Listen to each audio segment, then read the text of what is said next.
So far, in this course, we've seen some of the remarkable ways anthropologists explore the origins and diversity of humankind. And if there's one thing we've learned, it's that our genetics, our biology, and even the archaeological record, they all converge on one anthropological truth. Despite our physical and cultural differences, we are one human race. But wait just a minute. If that's true, why did the last U.S. Census form that I filled out ask me to identify my race? And they gave you and me multiple choices, right? There's colors like white and black, geographic regions like Asian and Pacific Islander. And heck, if you looked at the ways the U.S. Census Bureau has categorized races over time, there used to be religion races like Hindu, linguistic ones too, like Spanish-speaking.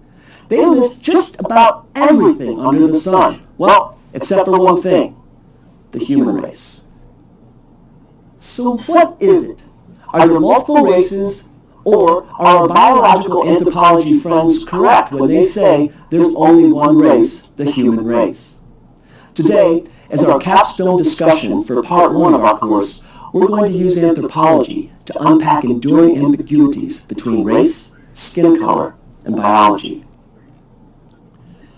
First, we'll see how anthropology itself has been rather confused about the race concept, and then we'll see how anthropologists eventually came to understand that, biologically speaking, race is nothing but a social construct. I mean, we literally made it up. It has nothing to do with skin color and geography. But the story's a little more complicated than that, so let's get right to it.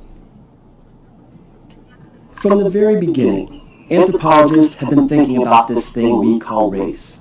And we've struggled with it from day one. Through biological anthropology, we've come a long way from the days when we thought race, biology, and skin color were all one and the same. But that said, this project is far from complete. Anthropologists have been working on the question of race for well over a century, and we've still got a lot to learn. Archaeologist Charles Orser, for example, looked back at how archaeologists have understood race over the decades, and he found that many of them tend to confuse race with ethnicity and socioeconomic status. And his groundbreaking research, no pun intended, helps us separate biological versus cultural constructions of race. And we'll return to that question at the end of our lecture, but first, let's look back to the roots of this issue. Let's see how and why anthropologists, archaeologists included, have had so much trouble coming to terms with this concept of race. Let's start at the beginning, anthropology's earliest version of this thing called race. As we discussed in previous lectures, Darwin's theory of natural selection was a seductive idea, and it formalized a testable and correctable answer to the question of our human origins. And his scientific approach, it can't tell us why there's life on this planet, but it did provide a compelling answer to the question of how, once there was life on this planet, we became human. Actually, his book on the origin of species, it didn't exclusively focus on human origins. His theory explained how all species emerged. Anyway, in the early days of anthropology, Darwin's ideas about the biology of evolution proved so convincing that a lot of leading thinkers of the time, they started to apply this idea far beyond the scope of biology. Folks like Herbert Spencer, they argued that just as biological organisms evolved from simple single-cell organisms to more complex ones like you and me, that human cultures, they also evolved from simple societies to highly complex ones. And their assertion was clear. Humans evolved culturally from savage to civilized. And this idea of social evolution, or social Darwinism as Spencer described it, it became a popular explanation for the diversity of humankind across the globe. Think about this.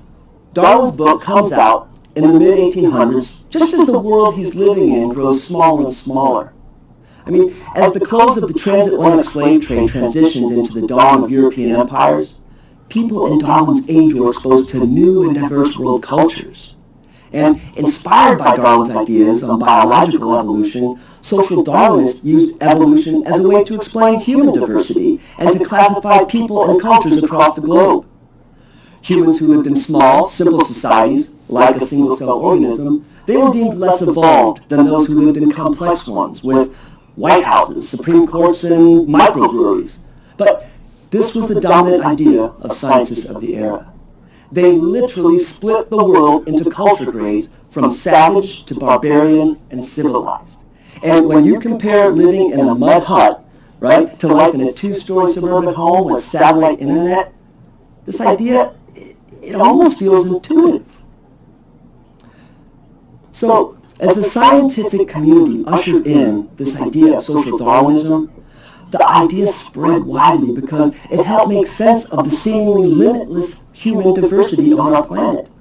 I mean, suddenly it became easy to explain why some people were entering the so-called modern world with industrial factories, powerful trains, and upper-class values, while others were stuck in the past. Those who were further along on the evolutionary path not only had superior biology, but that advanced biology, those were the foundations for advanced civilization. Essentially, biology and culture were an interconnected and inseparable entity. And the idea of race emerged as an all-encompassing term to describe these vast human differences. So, from our physical appearance, our geography, and our religious traditions, they were all functions of our biology. And to track and make sense of all this human diversity, we use the idea of multiple races.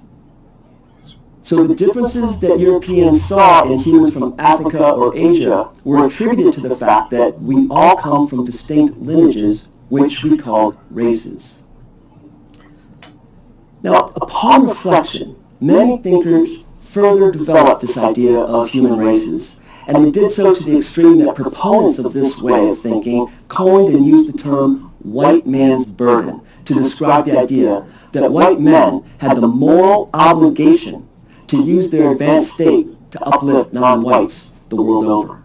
I mean, essentially, the concept of the white man's burden was used to justify the colonization of the non-white world. Consider this. It's an excerpt from Rudyard Kipling's 1899 poem, White Man's Burden. It clearly embraces the idea of moral uplift through imperialism. Take up the white man's burden. Send forth the best ye breed. Go bind your sons to exile to serve your captives' need.